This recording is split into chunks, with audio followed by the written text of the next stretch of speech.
are on the finals day, and she didn't really deserve, in my opinion, something as far down as row 12, given what happened. She was one of the unlucky electors when it came to gambling time, wasn't it? But Eva Benez on row 12, not the only lady to be shining this weekend here at Campeos, but we keep an eye on her. 11-lap pre-final for the seniors. Yeah, Ava gave us one of the best battles of the day yesterday, right at the end of the day, didn't she, in the slippery conditions, where she had a titanic tussle for third place. Just missed out in the end in fourth, but it was a great drive from her. I suspect she'd probably like a bit of rain today. I'm not sure she's going to get it. So a lot of drivers there, you can see on that grid graphic, are out of position, really. And a lot of this is to do with A, bad luck, and B, choosing the wrong tyres, because Jane Jar there, you can see the 23rd on the grid, third in last year's Junior Championship, seemed to just be a target almost yesterday in the first two races. He never got past the first corner without getting clattered, so that was bad news. But then he showed us what he could do in the third heat by running at the front. So he's a long way down from where he should be. And just in front of him, 21st on the grid there, Pierce Lahane, who's always at the front, the young driver from Sydney. But he, along with about 6 other drivers, chose to go on slick tyres at the end of yesterday in the final senior heats, where, as I said a few times now, the track looked bone dry, but it transpired it was still very greasy, and Pierce just went backwards. Otherwise, I'm not saying he would have been at the front, but he would definitely have been up in the top 8 or 10. And Ed Brandt was another one that falls into that category, the driver who finished 5th in the Euros last year and was the runner-up the year before that in the Euro Challenge. Ed is in kart 205, yellow and black kits predominantly, and he's 13th on the grid, and he absolutely is one that's going to come forward.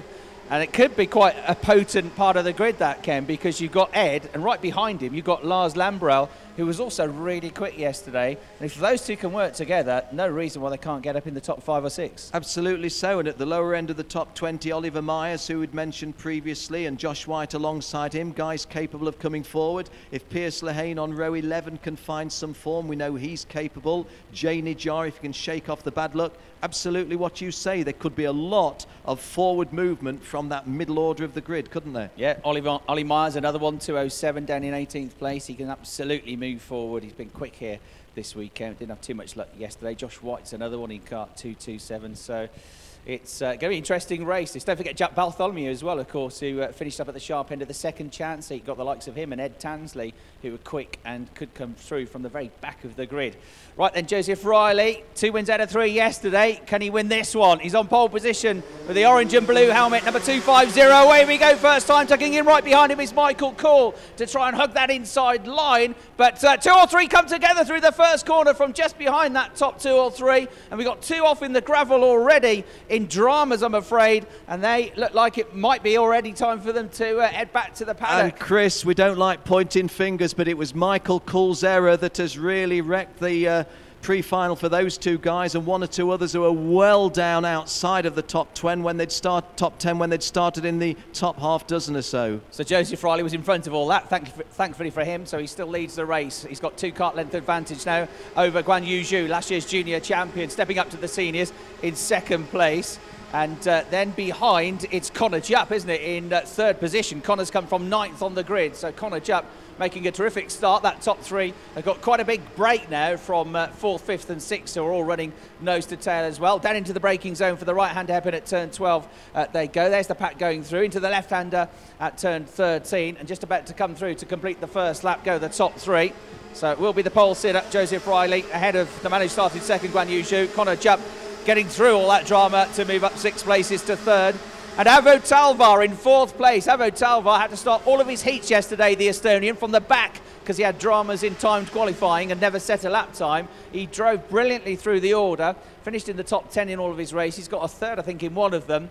And Avo's going forwards again. He's done loads of overtaking this weekend, and he's up to 4th. So Avo Talvar doing really well. Jess Batman's up to 5th. Glenn Van Paris in 6th place. Good to see Jess Batman going well again, because she's been very strong here this weekend, the Swede.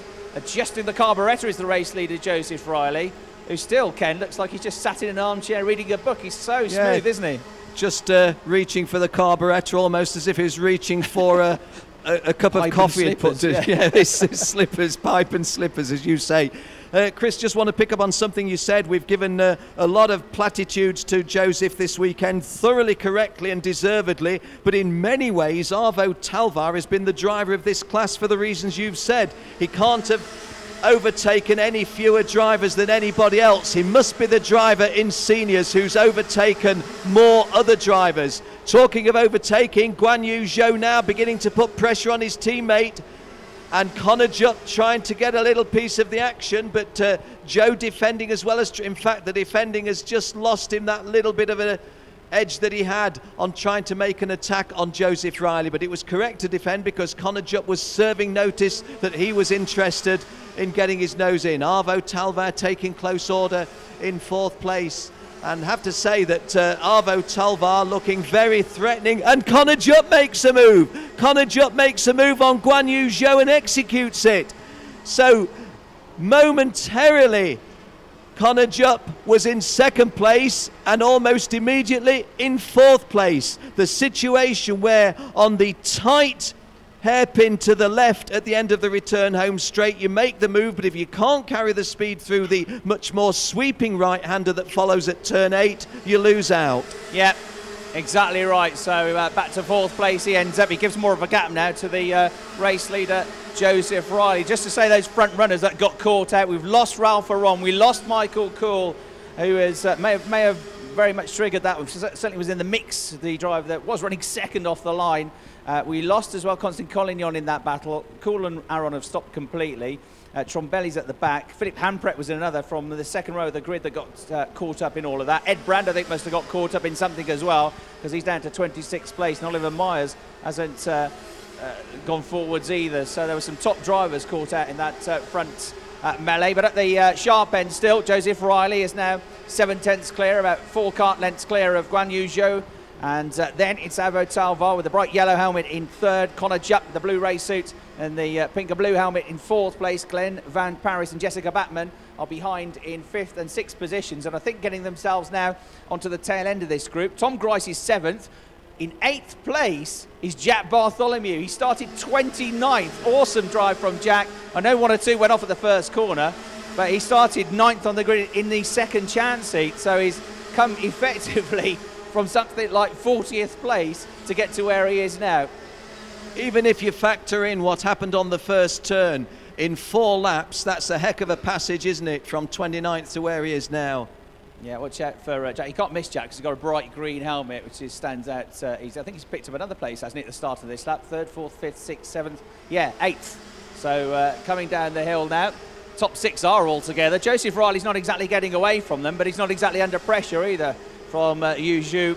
Talvar there in 3rd place, Connor Jupp in 4th. Can't really quite close the gap to them. Glenn Van Paris coming after him, and Jess Batman just a couple of kart lengths further back. Tom Grice is up next. Fastest 1st sector for Guan Yu Zhou. Fastest 2nd sector of the whole race has just gone to Arvo Talvar in 3rd position, and you can see it on the track, can't you? You can, right can't with you? Them. When you said that, my immediate thoughts was, well, I'm not surprised. He's winding up the elastic, but he's lost a little bit of ground on Zhou, and he's not going to be able to try to make a passing move at the moment. But Zhou getting closer to Joseph Riley now. Guan Yu Zhou, who did put the first piece of pressure on Joseph Riley, just getting himself better placed, and it may well be that with Arvo Talvar putting the pressure on him, that it's really an all-out attack. You've said earlier today, attack being the best form of defence. That may be what Guan Yu Zhou is going to be forced into. The top 6 have split themselves up into 2 threes now, haven't they? The top 3 together, then there's a gap back to the next 3, and on his own in 7th place is Tom Grice, who's run very well this weekend and has been up in the top 3 in the heats, hasn't he? But he's got to push on because he's got this battle behind for 8th place. Bartholomew losing a place. Just losing a place, and it's 2 places. Jared Deckers went through and Jane Najjar followed him. So Jane Najjar... And that was unusual because really it looked a measured drive by Jack, and that was a slight... well, shall we say, out of character move. Well, he didn't really leave a gap. It didn't really look like he braked early, did it? But they just squeezed through. Give them half a chance and they're in, aren't they? So Jane Najjar's going up well, isn't he? He's up in the top 10 now, up to 9th place. Jack Bartholomew, for the first time in ages, has gone backwards by a couple of places, but he's still up there with them. So no change inside the top 3. nor fourth, fifth or sixth for that matter. And that little battle is actually, I was about to say that Tom Grice needs to keep his head down because those three behind are starting to catch him, but that's given him a bit more breathing space again now. Top three run down the hill into this left-hander at turn 9. Well, Arvo Talvar continuing to show body language suggesting he's about to mount an attack on Guan Yu Zhou, but he's just not close. Well, maybe he is now, but Guan Yu Zhou taking the perfect line, and as good as Arvo Talvar tried, no kind of hint of an opportunity presented itself, although Guan Yu Zhou glancing over his shoulder, Chris, very aware of Arvo Talvar's close presence. He's having a sensational weekend so far, isn't he? Had a rubbish Friday. He's having a great Saturday and a great Sunday so far. So Arvo Talvar in third place, that bright yellow helmet bearing down upon them. But the further up the order you get, the harder it is to pull the moves off, because they're all on a very, very similar pace here. 65.4 for the leader, 65.4, give or take 1,000 for second place man Guan Yu Zhou, and the same time as well for Arvo Talvar in third place. He's just that fraction quicker though than Guan Yu Zhou, but Guan, he's such a smooth driver as well, isn't he? Well, it's also what you were saying about the sectors, isn't it? This is a good illustration, the front three in this race, of where one sector's suiting one, another one another, and the third. And I think that's contributing to why we're not seeing a passing move. Here, you would think that Arvo Talvar is on the brink of making a passing move, but then down the grade to the lowest part of the circuit, Guan Yu Zhou able to maintain station a little bit later on the brakes by Arvo Talvar, but not getting himself close enough, it would seem, to make any kind of attack. And the same sort of scenario with Guan Yu Zhou and Joseph Riley in front of him.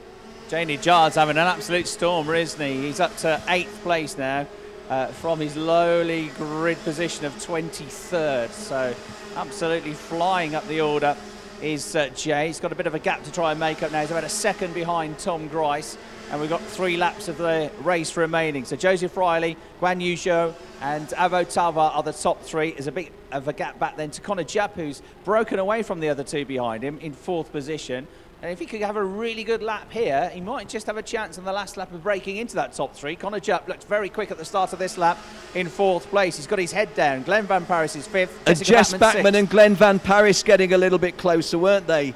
What was the timings there between them? Swapped around, actually. Yes. Jess has just got ahead of Glenn Van Paris. Yes, she has. And then you've got Tom Grice, who's been reeled in, hand over fist by Jay Najjar. Jay, I think, is flying after him here, so we'll keep an eye on it. But Jay Najjar looks like he might get even higher than 8th position here. As there's the change of lead. First time that Joseph Riley has been passed for a long, long time. And it's Guan Yu Zhou who goes through. And a cheeky but neat little move from Guan to get through right at the end of the lap there. Zhou, sensible though, didn't fight it too hard. And I think that was a case of Guan knowing that he was getting all this pressure from Arvo Talvar behind, and he's fed up of it now, so he's going to go forwards, and he's on provisional pole for the final with 2 laps to go. Joseph Riley, though, keeps his cool, and at the start of the 3rd heat yesterday, having not really had to overtake anybody, he dropped to 3rd at the start from pole there, and he just picked them off one by one until he got back into putting the pressure on Joe now, though, isn't he, Joseph Riley?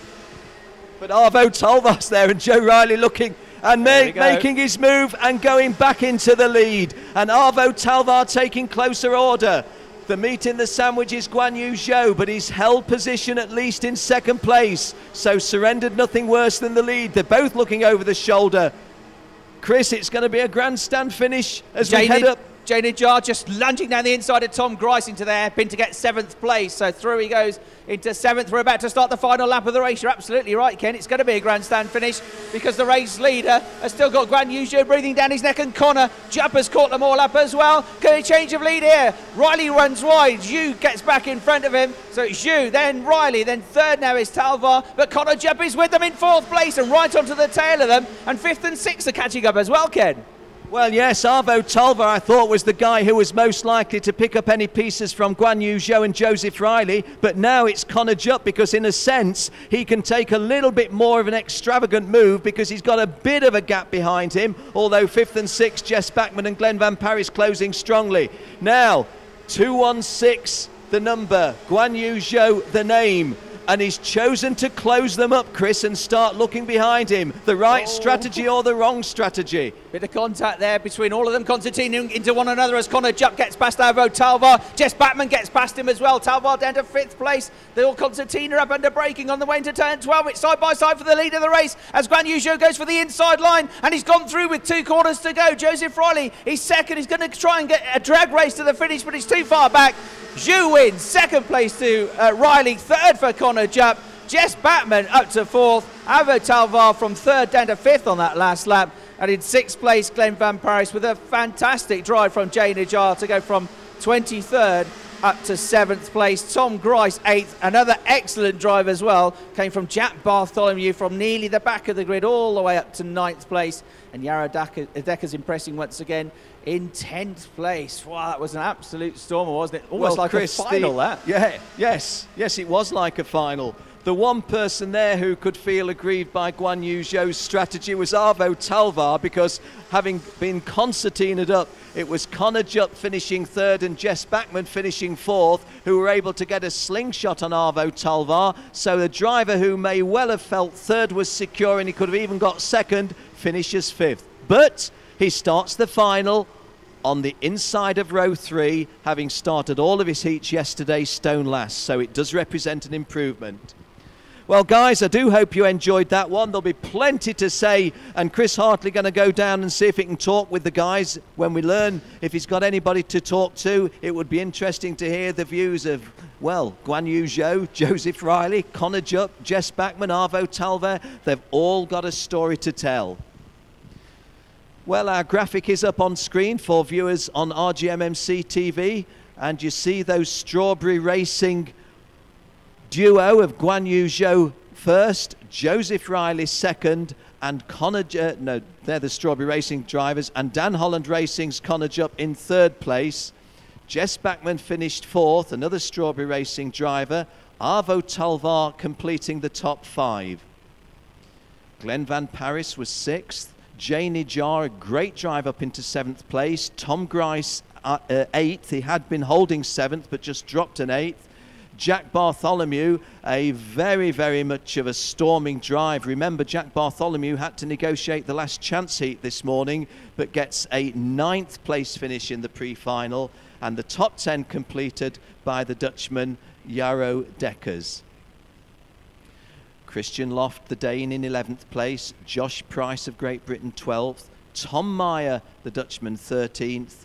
Pierce Lehane 14th, and completing the top 15, another Dutchman, Lars Lamberel. Well, we sent Chris Hartley down to the paddock to see who he could find, and having read the top 15 to you, let's join Chris down in the paddock. Thanks very much, Ken. First man I see is Connor Jupp. Connor, it's good to see you. Cracking charge at the end of that race. You had a big gap to try and make up, but you just got your head down and caught them on the last lap, and that's been important because you're going to be on the inside now for the final. Yeah, definitely. We actually was with them at the start of the race, and then they was a little bit quicker than us, and the teammates pushed away, and Talvar went with them. But towards the end of the race, they started fighting a little bit, and that was our chance to come back at them, and that's exactly what we did. So I'm happy to be on the inside for the final, and I think we can definitely have a chance there. What's that first corner like? We've seen quite a few incidents there. Is it really important to get on the inside? It definitely is, yeah. I mean, the people at the back are trying to want to get at the front, so there is definitely a lot of bumping, but I mean, we have that in every race, so it's definitely important to get on the inside. But we started on the inside, so I just had to try and stay there. And pace-wise, looking at the